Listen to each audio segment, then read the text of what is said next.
ಮಂಡ್ಯ ಜಿಲ್ಲೆಯ ನಾಗಮಂಗಲ ತಾಲೂಕಿನಲ್ಲಿರುವ ಆದಿಚುಂಚನಗಿರಿ ಮಠದ ಆವರಣದಲ್ಲಿ ನೂತನವಾಗಿ ನಿರ್ಮಿಸಲಾಗಿರುವ ಶ್ರೀ ಗುರು ಭೈರವೈಕ್ಯ ಮಂದಿರದ ಉದ್ಘಾಟನಾ ಸಮಾರಂಭವು ಏಪ್ರಿಲ್ 15ರಂದು ನಡೆಯಲಿದೆ. ಈ ಐತಿಹಾಸಿಕ ಕಾರ್ಯಕ್ರಮದಲ್ಲಿ ಭಾರತದ ಪ್ರಧಾನಮಂತ್ರಿ ನರೇಂದ್ರ ಮೋದಿ ಅವರು ಭಾಗವಹಿಸಲಿದ್ದಾರೆ ಎಂದು ತಿಳಿದುಬಂದಿದೆ. ಡಾಕ್ಟರ್ ಶ್ರೀ ನಿರ್ಮಲಾನಾಥ ಸ್ವಾಮೀಜಿ ಅವರ ಸಮ್ಮುಖದಲ್ಲಿ ನಡೆಯಲಿರುವ ಈ ಕಾರ್ಯಕ್ರಮಕ್ಕೆ ಈಗಾಗಲೇ ಮಠದ ಆವರಣದಲ್ಲಿ ಸಕಲ ಸಿದ್ಧತೆಗಳನ್ನು ಮಾಡಿಕೊಳ್ಳಲಾಗಿದೆ. ಹೋಮ ಹವನ, ವಿವಿಧ ಧಾರ್ಮಿಕ ಕೈಂಕರ್ಯಗಳು ಹಾಗೂ ಪೂಜಾ ವಿಧಿವಿಧಾನಗಳು ಈಗಾಗಲೇ ಪ್ರಾರಂಭಗೊಂಡಿದ್ದು, ಪ್ರಧಾನಿ ನರೇಂದ್ರ ಮೋದಿ ಅವರ ಆಗಮನದ ಹಿನ್ನೆಲೆಯಲ್ಲಿ ಜಿಲ್ಲಾಡಳಿತವು ಭದ್ರತೆ ಮತ್ತು ಕಾರ್ಯಕ್ರಮದ ಯಶಸ್ಸಿಗಾಗಿ ಅಗತ್ಯ ಸಿದ್ಧತೆಗಳನ್ನು ಕೈಗೊಂಡಿದೆ.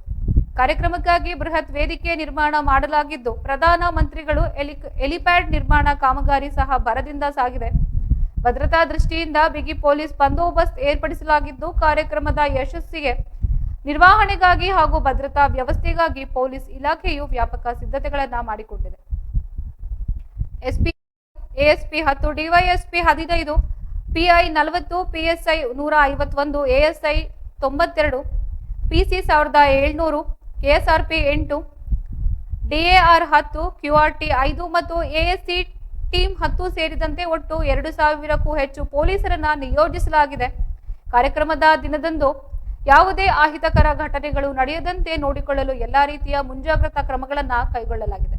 ಆದಿಚುಂಚನಗಿರಿ ಮಠದ ಭೈರವೈಕ್ಯ ಮಂದಿರದ ಉದ್ಘಾಟನಾ ಸಮಾರಂಭವು ಸಾವಿರಾರು ಭಕ್ತಾದಿಗಳನ್ನು ಆಕರ್ಷಿಸುವ ನಿರೀಕ್ಷೆ ಇದ್ದು, ಈ ಹಿನ್ನೆಲೆಯಲ್ಲಿ ಕಾರ್ಯಕ್ರಮದ ನಿರ್ವಹಣೆ ಮತ್ತು ಭಕ್ತರಿಗೆ ಯಾವುದೇ ತೊಂದರೆಯಾಗದಂತೆ ನೋಡಿಕೊಳ್ಳಲು ಆಡಳಿತ ಮಂಡಳಿ ಸಿದ್ಧತೆ ನಡೆಸಿದೆ ಎಂದು ಮೂಲಗಳು ತಿಳಿಸಿವೆ.